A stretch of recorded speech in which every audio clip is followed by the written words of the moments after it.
ओम नमः सतेभ्य। ओम नमः सतेभ्य। ओम नमः सतेभ्य। मंगलम भगवान वीरो मंगलम गौतम मंगलम कुंद कुंदाद्यो जैन धर्मोस्तु मंगलम सर्वमंगल मांगल्यम सर्वकल्याणकारकं प्रधानं सर्वधर्माणां जैनं जयतु शासनं जैनं जयतु शासनं वन्दितु सर्वसिद्धि दुर्मचलमणोभवङ्गदिं पत्ते मोक्षामि समय पाहुर मिणमोषुधि केवली भणिदं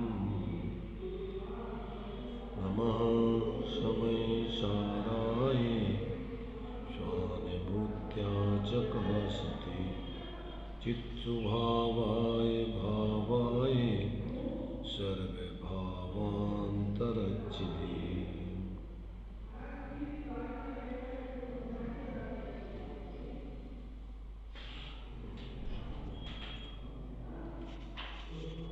समय सार जी गाथा अपनी 125 के बाद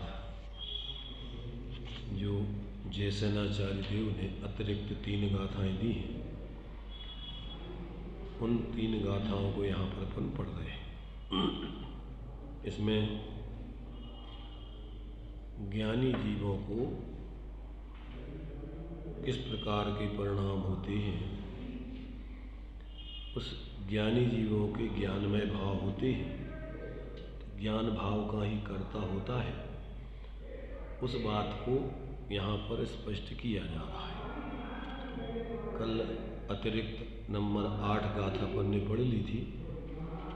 इसमें ये बात दी थी कि जो बाह्य अभ्यंतर परिग्रह को छोड़कर शुद्ध उपयोगात्मक अपने आत्मा को जानता है, परमार्थ को जानने वाले उसको निस्संग साधु कहते हैं।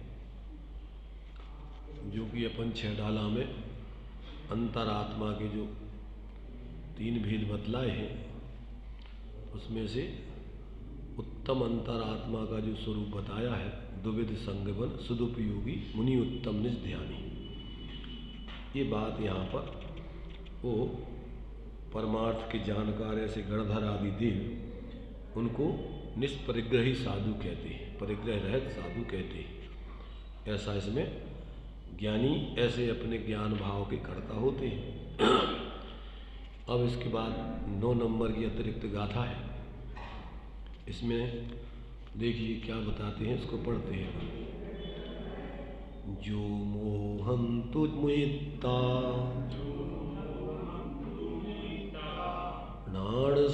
नाणसावाधियं मुणदी आदम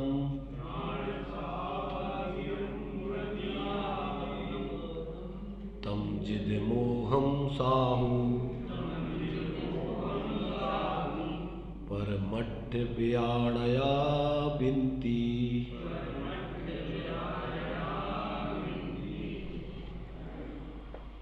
जो मोहम मोह को तू मुक्ता छोड़कर आदम अपने आप को यानी अपने आत्म स्वभाव को नाण सहावाधियम ज्ञान स्वभावमय मुणदी अनुभव करता है, परमट्ठ व्याणया परमार्थ को जानने वाले तम जिद मोहम साहु उसको जित मोह साधु ऐसा कहते हैं। ये ज्ञानियों के स्वरूप को बताया जा रहा है। ज्ञानी ज्ञान स्वभाव के कर्ता कैसे होते हैं, यानी अपने ज्ञानी ज्ञान भाव, अज्ञानी अज्ञान भाव, तो ज्ञानमय भाव कैसे होते हैं वो बात यहाँ पर स्पष्ट कर रहे हैं। उत्तम अंतरात्माओं की मुख्यता से कथन चल रहा है। वैसे तो मध्यम जघन अंतरात्मा भी ज्ञानी हो जाते हैं, परंतु यहाँ अभी उन उत्तम अंतरात्माओं की मुख्यता से कथन चल रहा है कि जो अपने एकमात्र ज्ञान स्वरूप आत्मा को ही ध्याते हैं, उसका ये अनुभव करते हैं, इसके अलावा बाहर के कोई परिग्रह आदि का अनुभव नहीं करते, इसमें उपयोग को नहीं लगाते। ऐसे एक दोनों प्रकार के अंतरंग बाह्य परिग्रह का त्याग करने वाले साधु, दूसरा मोह को जीतने वाले साधु। तो ये टीका में देखिए क्या दिया।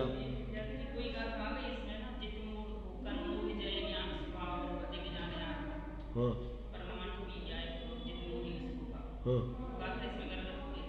वही गाथा है अपनी। देखो इसमें 32 नंबर की गाथा है, ज्यों की त्यों है। एक अकेला अक्षर, वो भी अनेक प्रकार से नामांतर लिखा हुआ है, वो और कुछ नहीं, गाथा वो ही है ज्यों की त्यों। देखिए इसमें देखा है, यहाँ जड़ितता लिखा है 32 नंबर की गाथा। देखिए 82 पेज पर, 82 नंबर पेज पर गाथा 32 है इसी की, वही गाथा यहाँ पर लिखी हुई है, अतिरिक्त कुछ नहीं।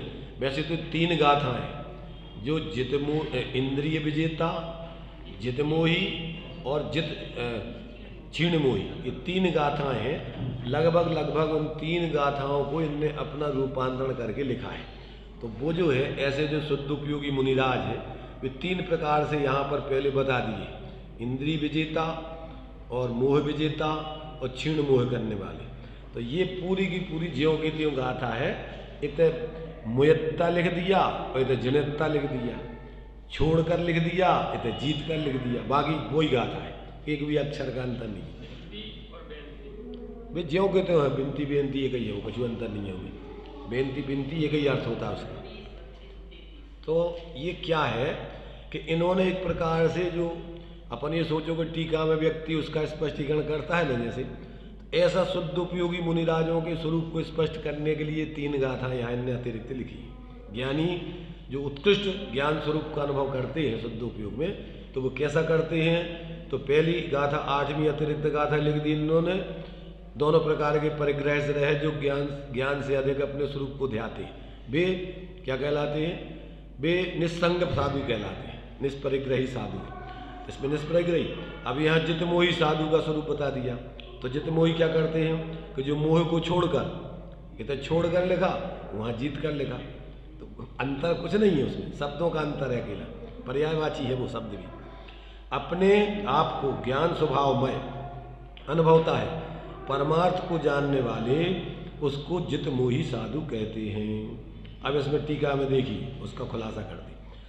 जो मोहंतु मुयत्ता नाण सहावादियम मुणदि आदम, जो श्रेष्ठ साधु यानी उत्तम अंतरात्मा ऐसे श्रेष्ठ साधु कर्ता होकर, कर्ता माने क्या करता होकर, समस्त चेतन अचेतन शुभ अशुभ पर द्रव्यों में मोह से मुक्त होकर, ये करके क्या करते हैं, समस्त चेतन अचेतन शुभ अशुभ पर द्रव्यों में, जो अपन द्रव्य संग्रह जी में पढ़ा ना,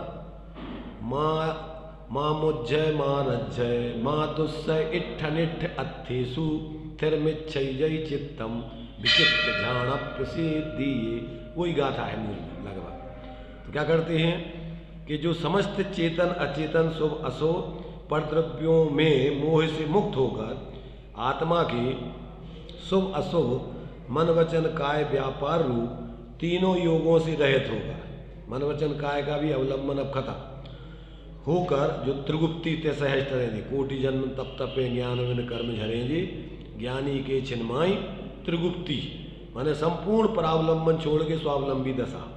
तो रहित होकर अभेद रत्नत्रय लक्षण रूप से परिणमित भेद ज्ञान से आत्मा को मानते हैं, जानते हैं, माने अनुभव करते हुए ऐसी प्रतीति करते हैं कि यही मैं हूँ। किसको मानते जानते हैं, कर्म पने को प्राप्त आत्मा को मानते व जानते हैं। कर्म पना माने अनुभव, माने इस प्रकार का अनुभव करना। यहाँ कर्म माने वो कर्म नहीं लेना है, द्रव्य कर्म भाव कर्म।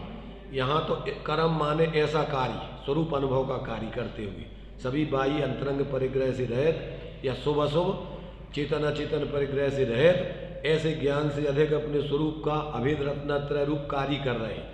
ऐसे कर्म को, कर्मपने को प्राप्त आत्मा को मानते जानते हैं। क्या विशेषता वाले आत्मा को मानते जानते हैं? निर्विकार स्वासंवेदन ज्ञान से परिणत अधिक परिणत कहो, अधिक कहो, परिपूर्ण कहो, आत्मा को मानते व जानते हैं। तम जिद मोहम साहू परमठ व्याणया विनती। वो जानना कहो सहज रूप पर। देखो एक एक गुण की अपेक्षा अलग अलग कथन किए जाते हैं।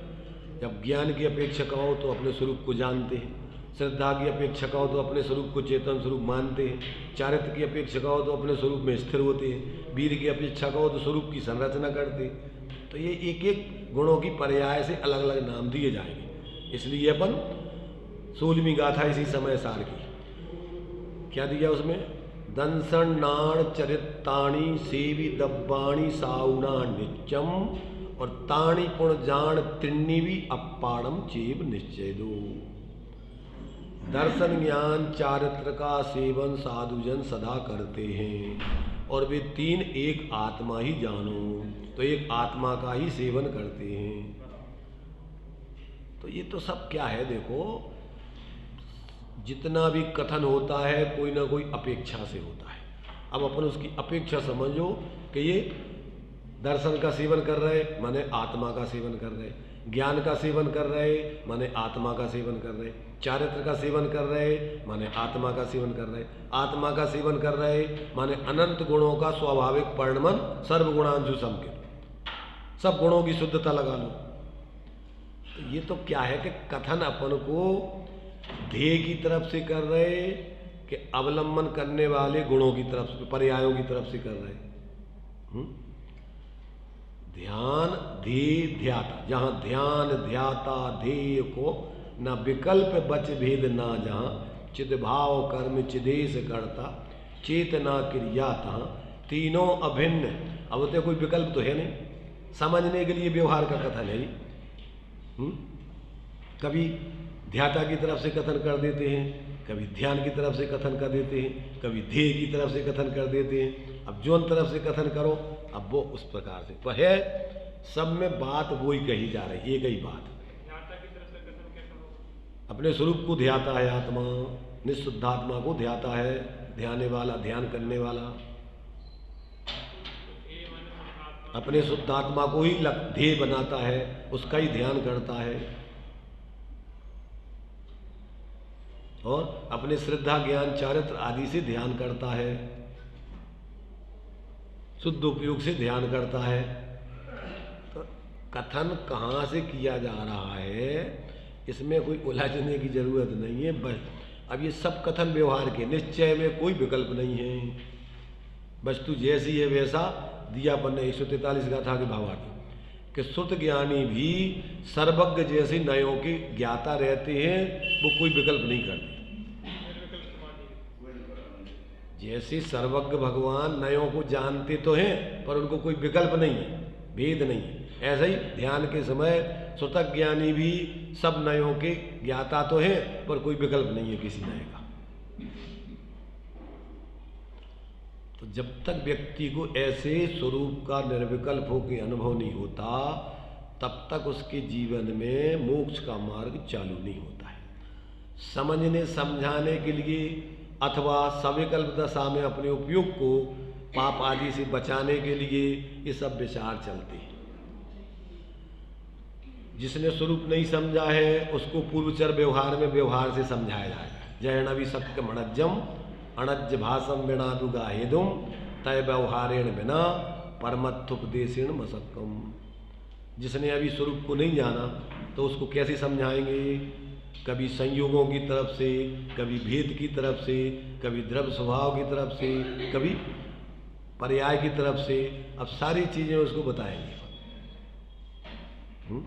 वस्तु स्वरूप समझाना है तो क्या समझाएंगे? प्रमाण नया, प्रमाण और नयों के माध्यम से। प्रमाण नैरधिगमा तत्वार्थ सूत्र का सूत्र है। क्या अर्थ होता है? प्रमाण और नयों से वस्तु स्वरूप का ज्ञान, अधिगम माने ज्ञान होता है। तो ये समझने समझाने के लिए सब है और अनुभव करने के लिए पर एक वस्तु एक देखिए, जानिए, रम रहिए एक ठौर, कोई विचार मत कीजिए, यही सिद्धि नहीं और। समल अमल कहो, भेदा भेद कहो, नित्य अनित्य कहो, सामान्य विशेष, जितने विकल्प हैं सब उस समय कुछ नहीं कीजिए। क्या कीजिए? बस निर्विकल्प अनुभव करिए। जिस समय अपन कोई चीज अपन को भूख लगी है, चाहिए है, तो अपन विकल्प करेंगे, क्या चाहिए, बनाना है तो विचार करेंगे। परंतु जब बन चुके तो फिर क्या करेंगे? जब अपन ने तैयार कर ली चीज तो अब क्या विचार करेंगे? अब तो निर्विकल्प होकर के उसका आनंद लेंगे।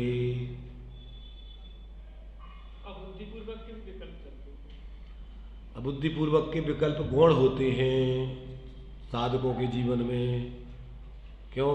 कि अबुद्धिपूर्वक वो कर नहीं रहा है, वो तो अभी परिस्थिति, जैसे गाड़ी अपन ने चलाना बंद कर दिया, अब कुछ समय तक अभी धड़क रही है, तो वो उसका कार्य नहीं है, उसका कार्य तो खड़े करने का है। निर्विकल्प दशा के समय ज्ञान गोचर नहीं है, छद्मस्त का उपयोग अपने एकत्व ध्येय में रहता है। निर्विकल्प में तो अपने स्वरूप का अतीन्द्रिय आनंद की तरफ लक्ष्य है, और उस समय जो भी हो रहा है निर्विकल्पता में वो भी ज्ञात होते हैं कि अभी अस्थिरता आदि चल रही, वो भी अपन करते नहीं है। सहज रूप से अतीन्द्रिय आनंद के साथ और भी जो स्थिति है थोड़ी वो भी समझ में आती है, सब आते हैं ज्ञान में। इसलिए ध्यान के समय ही ये सब निश्चय व्यवहार प्रकट होता है। ध्यान अवस्था में दुबियम्पि मोक्षेयम झाणे पाऊ नदी जमुनि नियम तम्मा पयत्त चित्ता यूयम झाणम समभ्यसय। वहाँ तुम्हारा बुद्धिपूर्वक कोई न सोच है, न विचार है, न अवलंबन है। वहाँ तो माँ चिट्ठा है, माँ जंप है, माँ चिंता है। न सोचना अपनी बुद्धि से चल रहा है, न बोलना, न शरीर से क्रिया। वहाँ तो सिर्फ अतीन्द्रिय आनंद का अनुभव, जितनी लीनता उतना आनंद। तो ये सारी बातें अपन को समझने के लिए सारी चीज़ें हैं, पर अनुभव करने के लिए सब गौण हो जाती हैं। एक अभेद वस्तु नित्य सामान्य वस्तु मुख्य, और उसमें ही परिणति लीन हो जाती है। क्यों? कि द्रव्य स्वभाव पर्याय स्वभाव एक ही वस्तु है, कोई अलग अलग वस्तुएं नहीं है। तो जब लीन होती है तो वहाँ कोई विकल्प नहीं, कोई आकुलता नहीं, शांति। इसलिए ये सब बातें अपन को प्रैक्टिकल करने के लिए हैं, मात्र इसी में उलझे रहने के लिए नहीं। भूख लगी है तो अपन को भोजन बनाकर खाने के लिए सारे विचार और योजना है, और जिस समय बन जाए, निर्णय हो जाए, उस समय निर्विकल्प होकर के उसको भोगो। अकेले वही विकल्पों में मत लगे रहो। और खुद कहावत है बुंदेलखंड में कि बाई जी भूखी हैं और दूसरों को बांटने लगी। कहावत है कि पहले बाई जी तो खा ले, फिर का बांटे, मायनो बांटे। मायना जानते होंगे, सब जानते हैं। मायनो जानते ही नहीं। ससुराल से, शादी से, अथवा जब साधे माधे होती हैं तो मिठाई मिठाई आती है अपने मायके से, तो फिर खुद खा करके दूसरों को भी इतनी आती है, बांटना पड़ती है अपने रिश्तेदार, मोहल्ला, पड़ोस वाले सबको। तो पहले खुद खाया जाता है। ऐसा नहीं कि बिना खाए सबको बांट दो, तो भूखे मरोगे तुम नहीं। इसलिए खुद पहले खाओ, और फिर जब पेट भर जाए तो फिर दूसरों को भी खिलाओ। ऐसे ही जो साधक होते हैं वे अपना आनंद भोगते हुए दूसरों को बांटते हैं। अकेले बिना इसके ही तो फिर वो हलवाई की दुकान है। फिर तो अगर तुमने जो है दूसरों को बनाने के, दूसरों को खिलाने के लिए, धंधा के लिए बनाया है, तो तुम्हें तो भूखे बैठे रहना है। इसलिए ये धर्म अपना जीवन साधना करने के लिए है। ये धर्म कोरा मात्र बाहर के देखने दिखाने के लिए, कहने कहलाने वाला नहीं है मात्र। तो यहाँ आचार्य कह रहे कि ज्ञानी जीव कैसा जीवन जीते हैं, उत्कृष्ट जो उत्तम अंतरात्मा हैं उनका जीवन द्विविध संग बिन सदुपयोगी मुनि उत्तम निज ध्यानी। तो ये उनकी बात चल रही मुख्यता से। इंद्रिय विजेता भी है, जितमोही भी है, क्षीणमोही भी है। तो यहाँ दोनों प्रकार के परिग्रह से द्विविध संग बिन, तो पहले में 2 प्रकार के संगों से रहित ऐसे निस्संग साधु हैं। निष्परिग्रही साधु इनको कहते हैं, जो अपने ज्ञान से अधिक अपनी आत्मा का निर्विकल्प अनुभव करते हैं, वे निस्संग साधु हैं। और जो ज्ञान से अधिक मोह को छोड़कर अपनी आत्मा का सेवन करते हैं, वे जितमोही साधु हैं। अब उसका खुलासा चल रहा है टीका में 255 पेज पर। जो श्रेष्ठ साधु कर्ता होकर समस्त चेतन अचेतन शुभ अशुभ पर द्रव्यों में मोह से मुक्त होकर आत्मा के शुभ अशुभ मन वचन काय व्यापार रूप तीनों योगों से रहित होकर अभेद रत्नत्रय लक्षण रूप से परिणमित भेद ज्ञान से आत्मा को मानते जानते हैं। किसको मानते व जानते हैं? कर्म पने को प्राप्त आत्मा, ऐसा परिणमित होते हुए आत्मा को, कर्म माने इस प्रकार का अनुभव करते हुए आत्मा को मानते जानते हैं।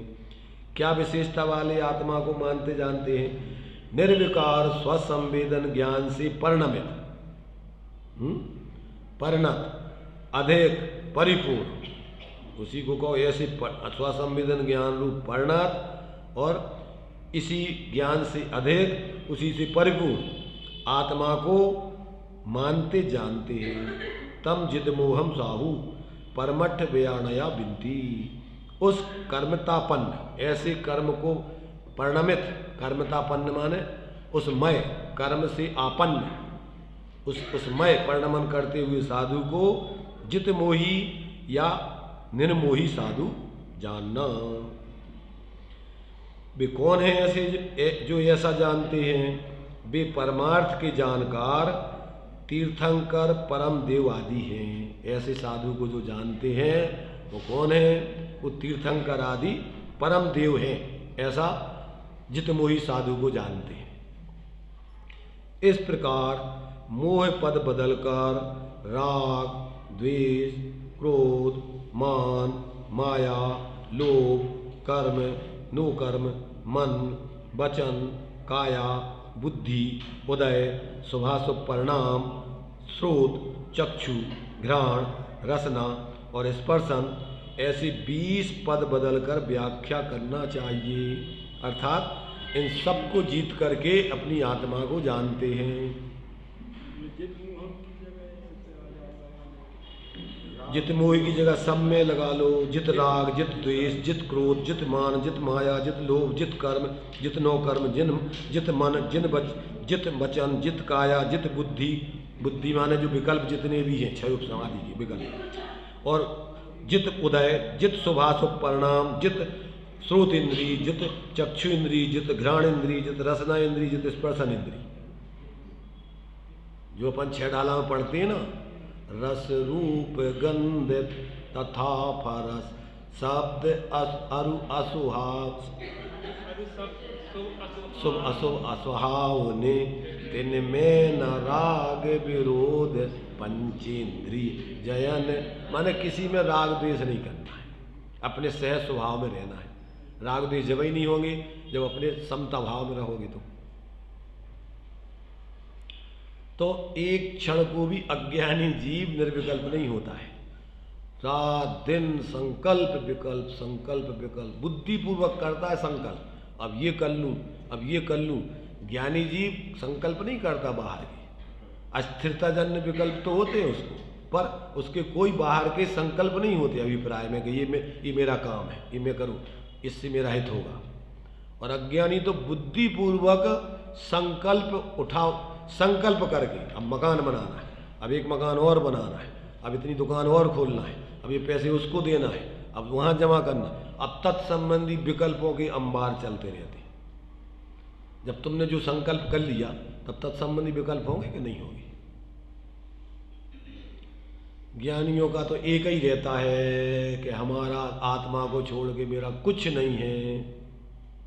अस्थिरता जन्य विकल्प होते हैं, उनके भी ज्ञाता है, करता नहीं है, करना नहीं चाहते, परिस्थिति बसात होते हैं, तो उसको भी हे रूप जानते हैं कि कब छूटे, भावना भाते हैं वो दिन कब आएगा कि जब हम संपूर्ण परिग्रह से रहित होकर एकांत में अपने स्वरूप का ध्यान करके और आत्माराधना करेंगे और हिरण आकर के खाज खुजाएंगे। पत्थर समझ करके, पत्थर की मूर्ति समझ के हिरण खाज खुजाएंगे।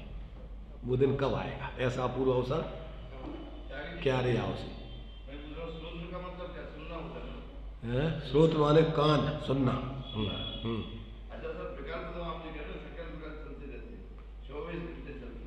तो ये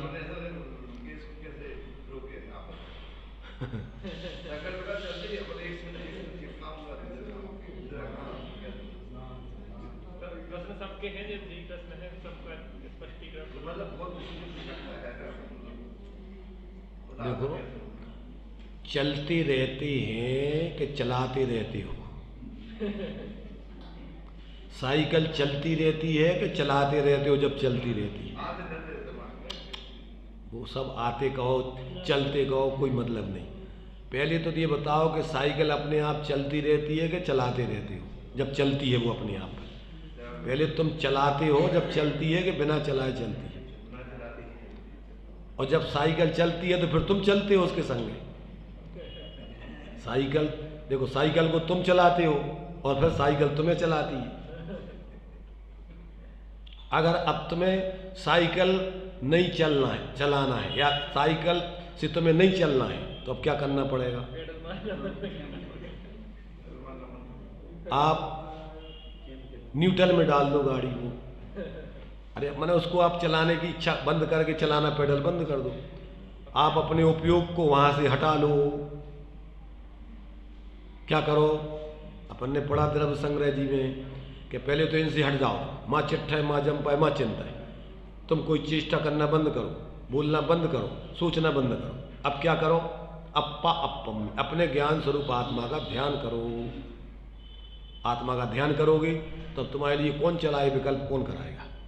जब तुमने अपना उपयोग अपने स्वरूप में एकाग्र कर लिया तो उपयोग से ही तो तुम इनमें जुड़ते थे, उपयोग तो तुम्हारा एक ही है, तो अब तुम्हारे लिए विकल्प कौन कराएगा? मन शांत हो जाएगा।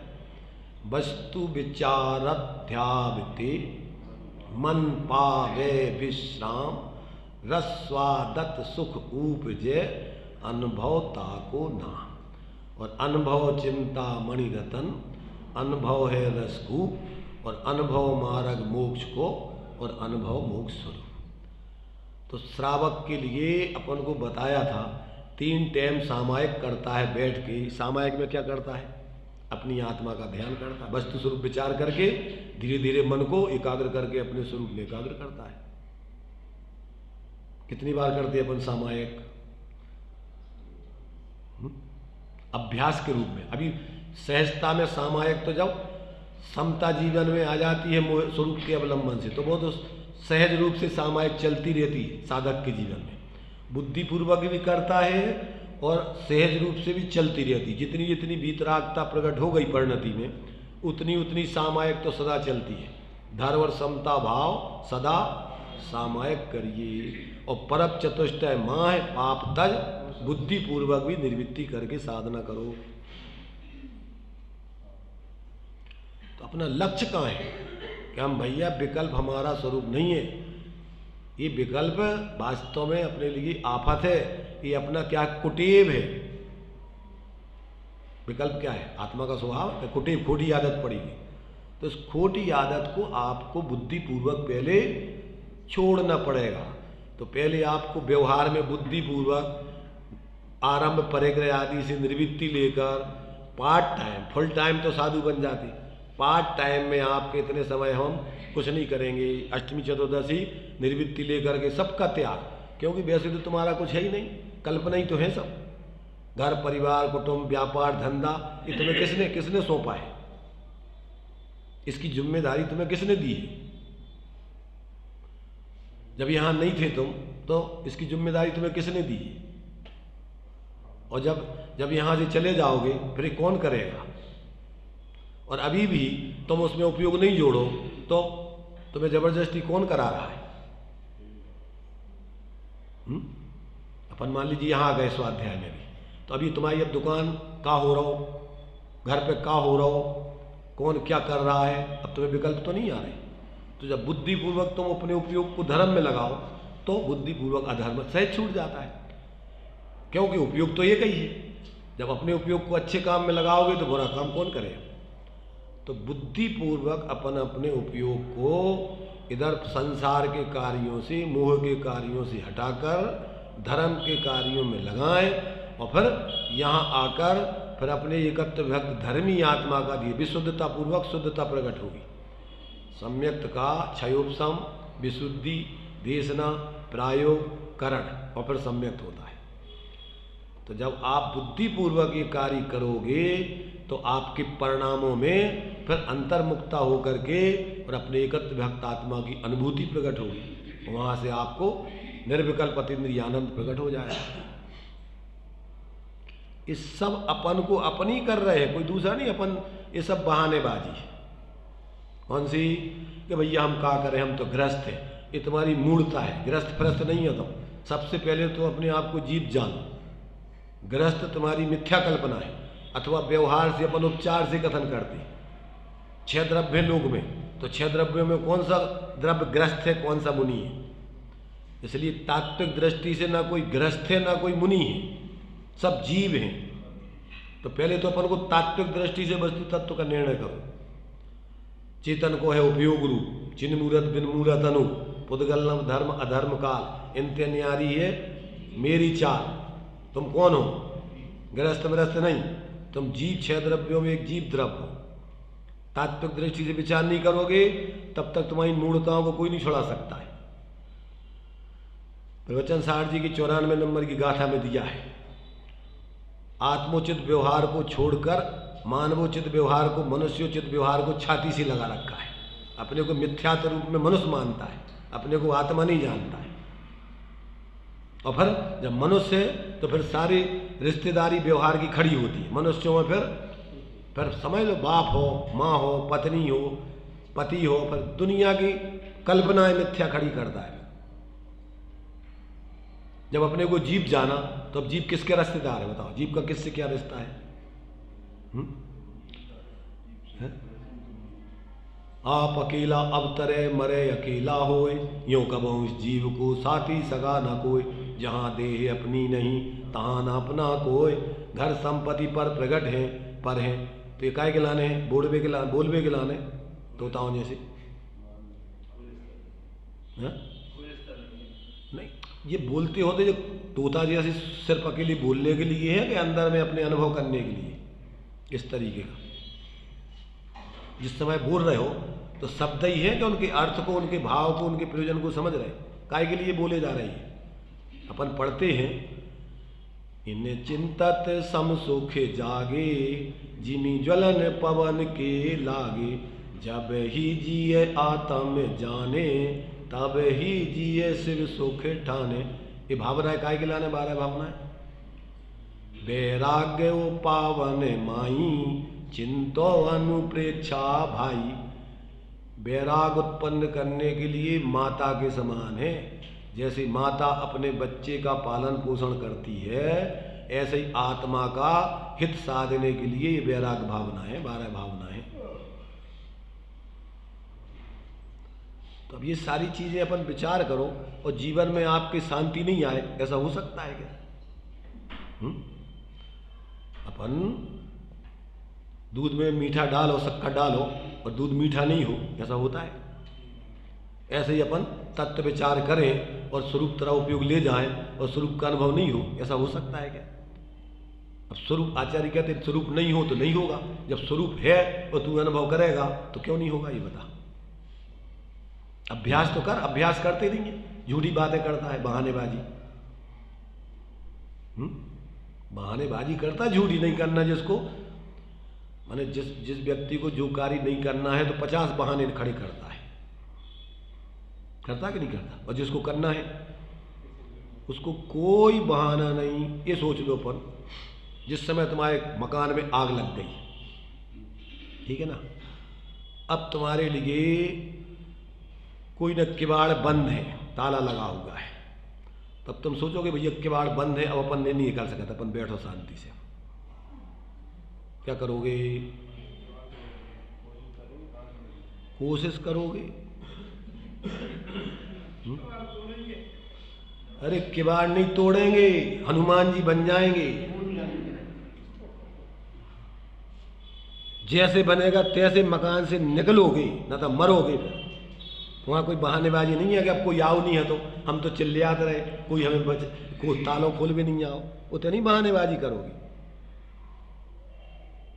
वहाँ आप तो इन के प्रकार आप उस मकान से बाहर निकलोगे, ये आपका वहाँ पर प्रण है। वहाँ कोई बहानेबाजी, कोई रास्ता बता खुलो कि नहीं खुलो, जैसे बनेगा तैसे। खिड़की खुली है, खिड़की में से कूद जाओगे। ये नहीं है कि भैया दरवाजा तो बंद है तो खिड़की में से कैसे कूदें। खिड़की कूदने के लाने थोड़ी है, उते बहानेबाजी नहीं करोगे। ऐसे ही जिसको अपना कल्याण करना है उसके लिए कोई बहानेबाजी नहीं है, कोई बाधा नहीं है। नरकों में भी वो अपना कल्याण करता है, वहाँ से भेद विज्ञान कर लेता है। वहाँ तो नहीं है सुविधाएं कोई, सारी ऐसी प्रतिकूलता में। यहाँ तो ऐसी प्रतिकूलता नहीं है अभी अपने पास।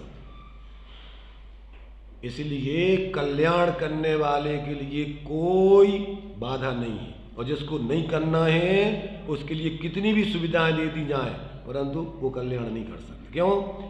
कि कल्याण करने वाले माने किसी बाह्य निमित्तों का मोहताज नहीं होता है आत्मार्थी जीव। होता है क्या?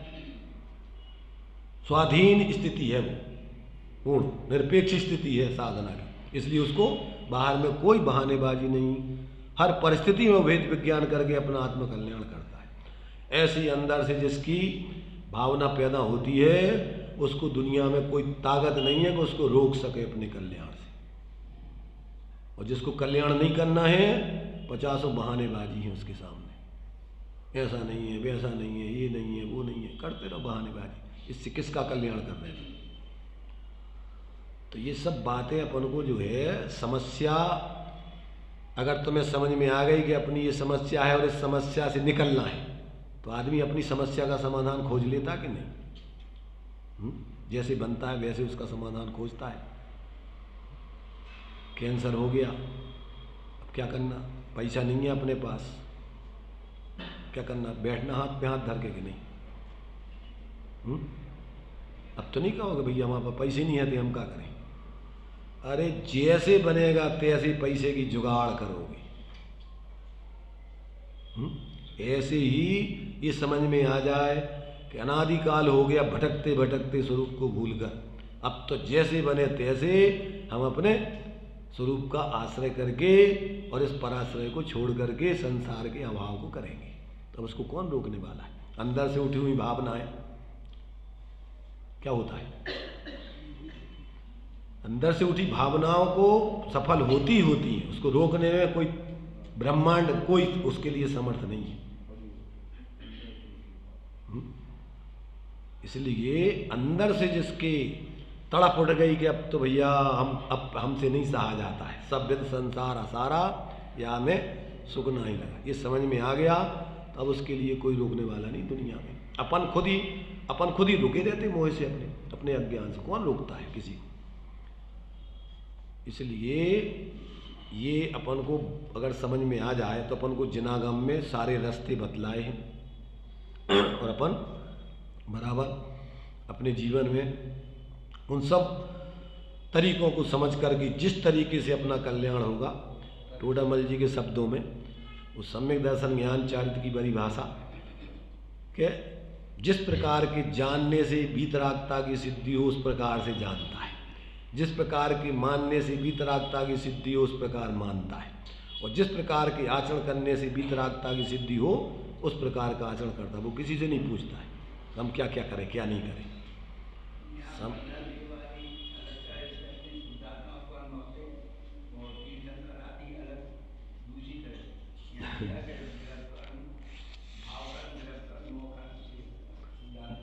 बहुत देर में बोले का बात है। अबे तक तुम्हारी समझ में नहीं आई। गणधर आदि तो कहते हैं ऐसे जीवों को, तीर्थंकर आदि तो ऐसे जीवों को कहते हैं निष्परिग्रही साधु, जितमोही साधु। ये भगवान जैनेन्द्र बता रहे हैं। कौन बता रहा हूँ? ये वे बता रहे हैं किनको कि ये कहलाते हैं उत्तम अंतरात्मा, कि जो मोह को जीत कर अथवा इस 20 पदों को जीत कर और जो अपनी आत्मा को ज्ञान से अधिक ध्याते हैं, वे जितमोही साधु कहलाते हैं। ये कौन कह रहा हो? ये तीर्थंकर आदि ज्ञानी जीव कहते हैं। नहीं पढ़ रहा है कौन? ये देखो कि उस कर्मतापन्न साधु को जितमोही या निर्मोही जानते हैं। वे कौन हैं जो ऐसा जानते हैं? वे परमार्थ के जानकार तीर्थंकर परमदेव आदि हैं। इस प्रकार मोह पद बदलकर तो इसने किसने उपदेश दिया है कि उत्तम अंतरात्मा है, मध्यम अंतरात्मा है, जघन्य अंतरात्मा है, ये बहिर आत्मा है? ये किसने बताया? तो तीर्थंकर आदि बता रहे हैं। उनने तो अपना काम कर लो, उनकी दिव्य ध्वनि में खिल रहा है कि ये वस्तु का स्वरूप ऐसा है। तो इस प्रकार से यानी मोह को जीतना माने सब तरफ से बहिर्मुखता छोड़ करके एकमात्र अपने स्वरूप को ध्याना। इसमें देखो इन्होंने 20 पद लिए हैं, आगे और देखिए। तो इस प्रकार से 20 पद माने 20 पद बदलकर व्याख्या करनी चाहिए। उसी प्रकार से परम चैतन्य ज्योति रूप परिणति से भिन्न असंख्यात लोक प्रमाण मात्र विभाव परिणामों को भी जान लेना चाहिए। ये तो तुम्हें हमने बहुत मोटी मोटी चीजें बता दी। कहते कुल मिलाकर के सब बहिर्मुखता विभाव भावों से पृथक अपने एकत्र विभक्त आत्मा को ध्याता है, वो सब समझ लेना। कितनी चीजें बताएंगे तुम्हें, वर्णन कितना करेंगे। इसलिए थोड़ा कहा बहुत समझना, समझदारों के लिए ये सारा काफी होता है। आचार्य कितना कहेंगे ये बताओ, और उनको ज़्यादा इस प्रकार का अनुराग विकल्प है नहीं, तो इसलिए थोड़ा संक्षेप में बताकर उसमें सब गर्भित कर दे। मूल ग्रंथकार तो और थोड़ा लिखते हैं, सूत्र मात्र लिख दिए, गाथा लिख दी। ये टीकाकारों ने और उसका खुलासा किया। और फिर अब प्रवचन तो हो रहा है अपन सालों से, 45-50 साल हो गए प्रवचन चल रहे हैं, फिर भी समझ में कितनों की आ रहा है। देखो जब तक समझ में नहीं आए तब तक वही बात समझना है। पहली क्लास में विद्यार्थी को अपन ने भर्ती किया, तो पहली क्लास में कब तक भर्ती रहना उसको? कब तक भर्ती रखना उसको? जब तक पहली क्लास का विषय उसकी समझ में नहीं आया है, अक्षर गिनती जो भी उसके उस पहली क्लास के विषय हैं, जब तक समझ में नहीं आएगा तो क्या पढ़ाएंगे उनको? क्या पढ़ाएंगे? आगे क्लास में ले जाएंगे कि नहीं? आजकल तो बिना धक्का प्लेट गाड़ी चल रही है।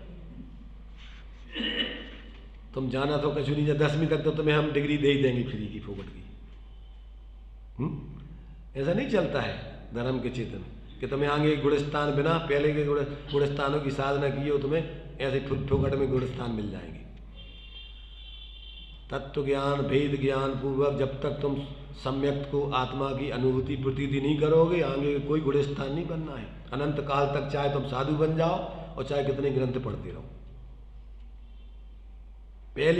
पहला मिथ्यात्व गुणस्थान को पहले अभाव करके तुम्हें पहले सम्यक को प्राप्त करना होगा। चाहे जैसे बने तैसे, अगर नहीं होगा तो आगे के लिए तुम्हें कोई व्यवस्था नहीं है। आगे गुणस्थानों की बाहर में तुम नाटक कितने ही कर लो, चाहे साधु बन जाओ, चाहे विद्वान बन जाओ, चाहे उपदेश देने लग जाओ, चाहे बाहर में खूब ख्याति लाभ पूजा प्राप्त कर लो, गले में मालाएं डलवा लो, सब कर लो, पर रहोगे मूड के मूड, जीवन में शांति की गंध नहीं आएगी। पहले जातम ज्ञान बिना सुख लेस न पायो।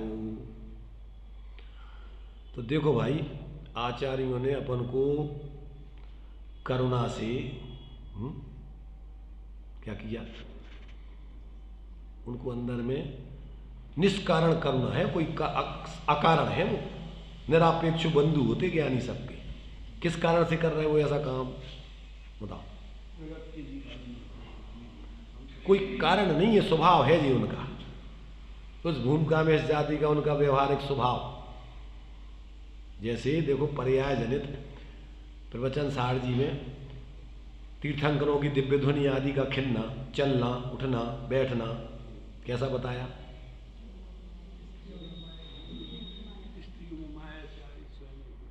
स्वभाव, उनका स्वभाव है। किसका? आत्मा का, स्त्री का कह रहे हैं। पर्याय जनित वो कमजोरी है उनकी, तो वो पर्याय जनित स्वभाव बता रहे। ऐसे ही सम्यक दृष्टियों का व्यवहार से जब तक वो स्वरूप में पूर्ण लीन नहीं हो जाते तब तक व्यवहार में सहज ही जीवों के कल्याण की भावना उनके जीवन में आती है। ये कोई स्वभाव नहीं है वैसा, पर ये व्यवहारिक स्वभाव है उनका। जब वो पूर्ण वीतराग नहीं हुए तो उनके लिए करेंगे क्या भी बताओ? स्वरूप में भीतर शुद्ध परिणति बनी नहीं, और अब पाप में जाना नहीं चाहते, मिथ्यात्व के भाव करना नहीं चाहते, तो करेंगे क्या? इसके अलावा और उपाय है क्या है उनके पास? सब जीवों का कल्याण हो, निष्कारण करुणा उनके हृदय में उत्पन्न होती है, और इस निष्कारण करुणा से तीर्थंकर आदि जैसी पुण्य प्रकृति भी बन जाती है। अभी ये पुण्य पढ़ा उसमें कि सम्यक दृष्टि 4 पदार्थों के कर्ता होते, मूल में तो 3 के। कौन कौन से? सांबा निद्रा मोक्ष के मुख्य कर्ता होते सम्यक दृष्टि, परंतु जब वे अपने उस निर्विकल्प अभेद रत्नत्रय की साधना में समर्थ नहीं हो पाते हैं तो पापों से बचने के लिए कुस्थान निवारणार्थम फिर साथ ही साथ इस प्रकार का पुण्य तीर्थंकर आदि प्रकृति जन्य ऐसे शुभ भावों को करते हैं। तो वो इस शुभ भाव के भी करता है परिस्थिति जन्य निचली भूमिका में। मूल में तो अपने स्वरूप के अवलंबन से संबर, निर्जरा और मोक्ष ये सब स्वाभाविक दशा करने वाले हैं, परंतु जब तक पूर्ण स्वाभाविक दशा प्रकट नहीं होती तब तक ये शुभ भाव भी उनके जीवन में सहज होते हैं। इनको भी सहज कह रहे हैं, करने की रुचि नहीं है उसकी, पर उस भूमिका में उनके होते ही हैं। और उससे इसलिए सम्यक दृष्टि मर करके दुर्गति में नहीं जाता, नरक में नहीं जाता, त्रियंच गति में नहीं जाता, भवनत्रक में नहीं जाता, स्त्री पर्याय में नहीं जाता, हीन विकलांगी आदि गरीब दशा में नहीं पैदा होता। क्यों भैया, क्यों नहीं होता?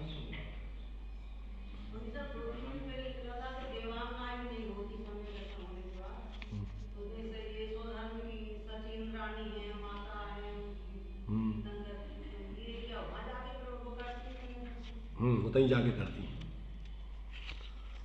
बनने हैं तुम्हें सची इंद्राणी बनने क्या? मिथ्या दृष्टि मिथ्या अवस्था में पैदा होती भी वहाँ, बाद में वहाँ पर सम्यक प्राप्त करके और इस प्रकार की स्थिति बनती उनकी विशुद्धता की।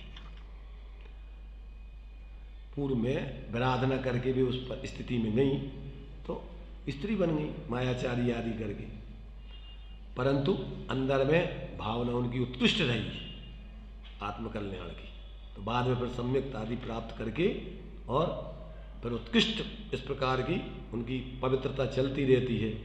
तो फिर ऐसी स्थिति में वो आगे जा कर के मनुष्य पर्याय में आके उसी भाव से, एक ही भाव से, और वो स्वरूप आराधना करके मोक्ष चली जाती। एक इंद्र के काल में कितनी 40 नील इतनी इंद्राणियाँ जो है लगभग जो है मोक्ष चली जाती, क्योंकि उसकी आयु इंद्र की सागरों की और इनकी पल्लियों की, तो पल्लियों की आयु तो समुद्र में बूंदों जैसी है।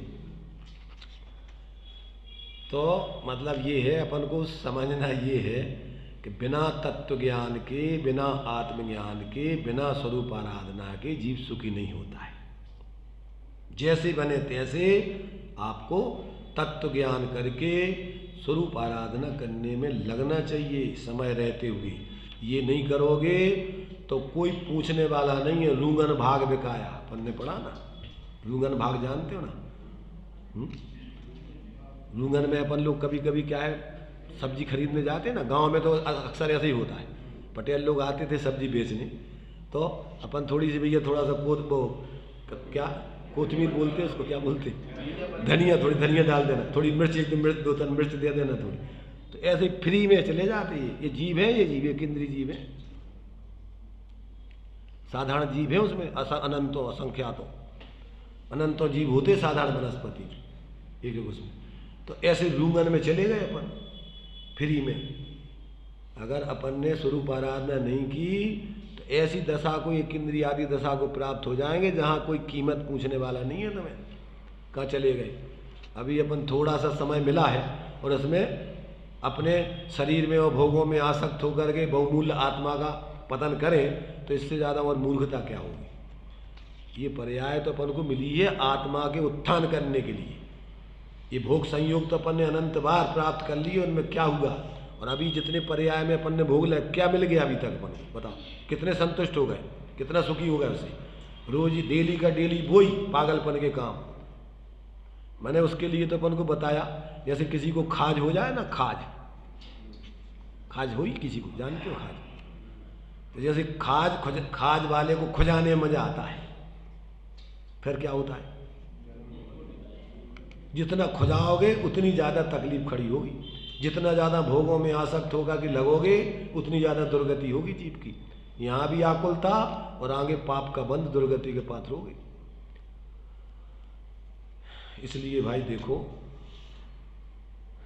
प्रश्न उठ गया अपन ने और उसके समाधान के लिए जितना हो सकता है वो भी आचार्य समझाने के बाद अंत में कहते बसो बसो, इन विकल्पों से बसो। क्यों कि जैसे अग्नि में घी होमते जाओ तो कभी अग्नि बुझती नहीं, ऐसे विकल्पों से कभी समाधान नहीं हो सकते। कितने विकल्प करके कितने ही समझाओ पर समाधान नहीं हो सकता है। समाधान तो एक क्षण स्वरूप के अनुभव करने में सब समाधान हो जाते। स्वरूप में समाने से समाधान मिलते हैं, विकल्पों से विकल्प करते रहने से समाधान नहीं मिलते। सिर्फ सामान्य जानकारी मिलती है, मूल समाधान तो स्वरूप अनुभव करने पर मिलेगा, इसके अलावा कोई उपाय नहीं। इसलिए अपन को जैसे बने तैसे आचार्य अपन को प्रेरणा कर रहे हैं। अभी अपन को एक एक गाथा है, वास्तव में तो जीवन को पलट देने वाली है, जीवन की गाथाएं हैं। तो अब जीवन का अनुभव करके उनने लिखी हैं, और अपन भी यदि पढ़ के अपने जीवन का अनुभव करें तो अपन को ये गाथाएं वास्तव में सच्चे अर्थों में अपन ने सुन ली। और अगर वो नहीं करें तो फिर है, अपन तो पढ़ रहे हैं, पढ़ते अनंत बार अपन ने पढ़ी होंगी, समूसण में भी गए होंगे। इसलिए भाई ये अवसर अपन को जो है बहुत ही सुंदर अवसर है। इसको अपन पहले तो सुने ही समझोगे, नहीं तो अपन को भावना ही पैदा नहीं होगी। जिनमें रहोगे, जहाँ जैसे लोगों में वैसे अपनी रात दिन मोही जीवों के संग, और उनने वो मकान बना ला, उनने वो जगह खरीद ली, अरे पहले हम खरीद लेते तो कितनी सस्ती थी, आज तो वो लाखों की हो गई। ऐसे पागलपन की बुद्धि के भाव होंगे। और प्राप्त हो जाने पर पागलपन में फिर अब क्या करें, कि जो खाई तो जात नहीं है मकान, अब उसको कहाँ कौन को देवे, कि दुकान बनाए, कि मकान बनाए, कि किराए पे देवे, कि क्या करें। विकल्प अलावा परिग्रह चिंता दुखी जानो। एक लंगोट की भी अगर परिग्रह होता है तो 5 तनकती तन में साले और चाहे लंगोटी। एक लंगोट की भी व्यक्ति जब तक होगा तब तक विकल्प खड़े होते, और जिसके जीवन में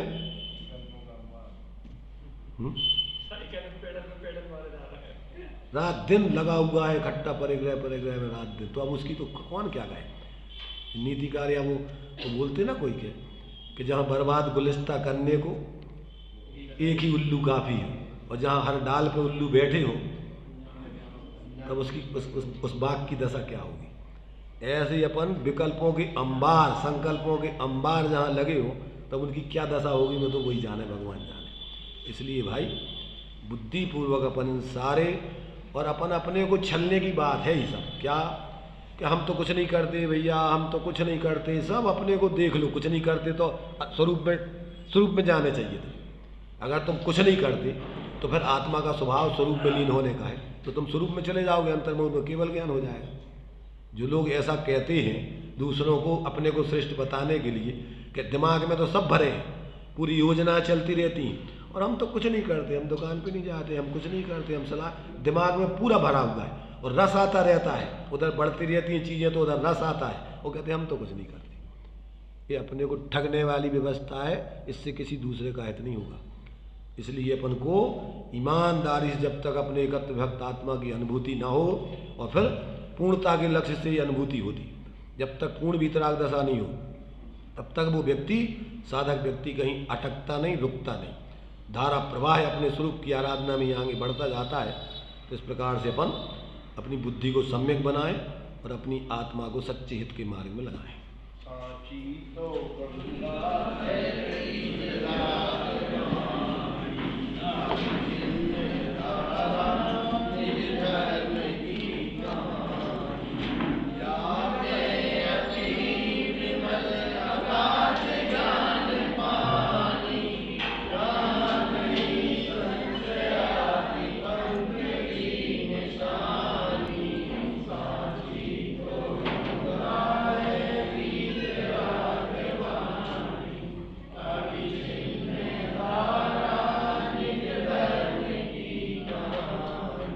God